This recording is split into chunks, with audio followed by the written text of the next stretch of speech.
Hi, this is Amy with Sensorium Hypnosis. Welcome to my Healer Within podcast. It is truly my honor and privilege to serve as a resource and support to you in your self-healing journey. Today, I'm going to talk about how hypnosis, Western medicine, and conventional therapy can work together to promote self-healing. And I'm going to start with this question. What are the benefits of seeing a mental health therapist or psychologist and a hypnotist simultaneously? Isn't this overkill? Shouldn't I choose between one or the other? Let me take some time to unpack this. For many people, talk therapy is a wonderful first step in their self-healing journey. It offers a framework for understanding a diagnosis or dysfunctional pattern in ourselves or those around us. It gives us a place to go and be heard, which is priceless for those who have years of bottled up emotions or choices that are taking them down an unenlightened path. The formula in these conventional settings tends to be more prescriptive in nature. You tell the therapist your problem and issue, and they make suggestions based on their training and perceptions of what you need. And sometimes, if the therapist has real life experiences that are poignant to the client's life, a more spontaneous and authentic wisdom can be offered. I've certainly had clients whose therapists fall under this category, and it's very reassuring to know I have fellow lightworkers working in mainstream professions with deep souls who are willing and able to function at this level. So here's how the work and the tools I use support mainstream therapy approaches. For some of my clients, they've reached a point in their own self-healing journey where their practitioner has done great work but may have taken them as far as they can with the tools they have. And the client has, in a sense, graduated out of this modality and may benefit from another more spiritual approach. Perhaps they've worked through some important surface level issues, found a prescriber and the right combination of psychotropic meds to keep some disruptive symptoms at bay. But now they're ready to delve a little deeper into their self-healing journey to resolve subconscious conflicts. Those are the things that hover beneath the surface of our awareness that may be creating unwanted patterns.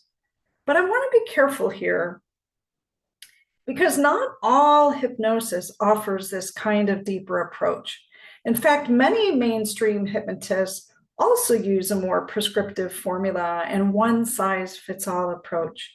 And that's perfectly okay if you're helping someone quit smoking and the client's only expectation is, I have a singular problem, smoking, and you, the hypnotist, have a singular solution, smoking cessation. These hypnotists are working off a script and a pre-canned formula. And for some people, this works perfectly fine. But what I found in the decades of working in helping healing professions and in private practice as a spiritual hypnotist is that smokers tend to have a cluster of addictions or too much behavior that revolves around high-risk behavior. Alcoholism, poor nutrition, and unhealthy lifestyles. Many of my smoking cessation clients are closet gamblers or have a pattern of overspending and overindulging. This same group tends to attract toxic and abusive relationships. More often than not, they struggle with an incredibly negative inner dialogue and an unhealthy relationship with themselves. I also find smokers tend to have a weak mind-body connection and low levels of self-awareness. My theory is because most smokers have been smoking for decades and using cigarettes to self-soothe and self-medicate, they are highly skilled at ignoring and avoiding extreme emotional and physical discomfort. They will smoke rather than listen to their body's signals that are telling them they are hungry, thirsty, tired, or frustrated. They will smoke on their work breaks rather than confront the boss about some unacceptable work conditions or avoid facing a difficult conversation with a colleague or client. How do I ignore this? All of these layers.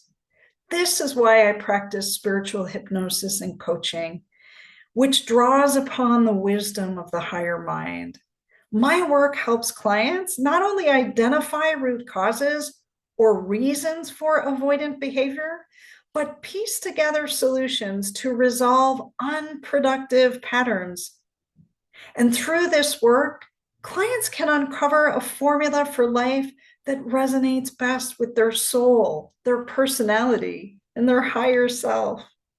Smoking or any too much behavior, it's just a symptom of a deeper issue. It's not the problem in and of itself. And so in my work, it's not about helping a client quit a behavior. It's about stopping the cycle of emotional self-neglect and self-harm that's causing the unhealthy behavior.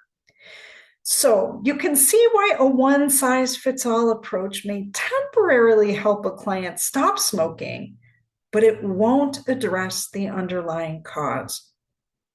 For some clients, to stop smoking and stop engaging in a whole cluster of self-destructive patterns may entail leaving a toxic work environment or relationship, or learning to be more authentic in their work roles through better communication patterns or more transparency. For others, it may be learning to listen and respond more productively to the emotional signals our body is sending us. You can't find a hypnosis script to address all of these deep layers and case scenarios. As a spiritual hypnotist, I use my intuitive wisdom to help clients identify their own unique patterns and learn to manage life conundrums in a way that feels authentic to them and resonates best with their soul. My work is based on the belief that the answers lie within, that there is a force within you that is infinitely wise, unlimited in potential, and able to heal wounds caused by self-limiting beliefs and self-avoidant behaviors. You are the most powerful healer and manifesting master of all. My work is less about what I can do to you or for you, and more about what I can empower you to do for yourself. And that is why, given the right timing and mindset, this work can be self-transformative. There is nothing more self-empowering than realizing you, your mindset, your beliefs, and your choices are the heal all end all to every struggle you've ever encountered. And now, I want to delve into a Western medicine issue that comes up a lot in my space. And I want you to keep in mind that most of my clients work in the medical, mental health, or helper healer fields. Many times clients come to me with this. Amy, my doctor, psychologist, psychiatrist, whomever, thinks I could benefit from ADHD medication, anti-anxiety, or antidepressants, but I think I should be able to handle my life more holistically without the drugs. What should I do? Well, I know as a hypnotist, it's not in my wheelhouse to offer any guidance or advice to clients on medications or matters of this nature. However, I do feel it's perfectly appropriate to explore with clients why they feel the way they do. Sometimes the resistance to medication has to do with shame and disappointment in themselves for needing the medication, especially if they themselves work in a helping healing profession. And I say to this, if a client or child came to you with this very scenario, what guidance would you offer them? Well, not surprisingly, most of my clients say this. Well, I would tell them to take the medication if it's going to help them. And bingo, there's the answer, which again comes from within. And then I might even press on a little further and ask my client, what if your friend or daughter or colleague told you what you told me? But I should be able to work through these things without medication. What would you then say to them? And the client usually will say something along these lines. It's okay to need more help or tools. It's not a reflection of your weakness. And again, bingo. They've, in essence, answered their own question. So, as a spiritual hypnotist, the deeper question I ask my client is this: is this lack of self compassion or mistrust in your own judgment a recurrent pattern in your life? Maybe a client is navigating the death of a loved one, an incredibly toxic and stressful work environment, or a contentious divorce. And all of this is causing them insomnia, inability to focus, or feeling of paralysis due to the anxiety or fear of what's ahead. Maybe they blame themselves for something that's not really their fault, or they have a pattern of catastrophizing. Well, all of these life issues, they take some time to unpack. However, in the meantime, perhaps psychotropic medication can at least temporarily restore them to baseline function so they can sleep, focus, and think more clearly while exploring additional tools and resources. Now, I'm not suggesting the Western medicine approach and medication is the only solution or forever solution, but I am suggesting that it could be a much needed and very compassionate approach to moving through a life storm. Once a client is in a better place emotionally and logistically, they can always revisit that prescriber and talk about titrating down under medical supervision. But again, the timing of all this and the formula lies within each and every one of us. Only you can answer these kinds of questions. You are the expert in your own healing journey.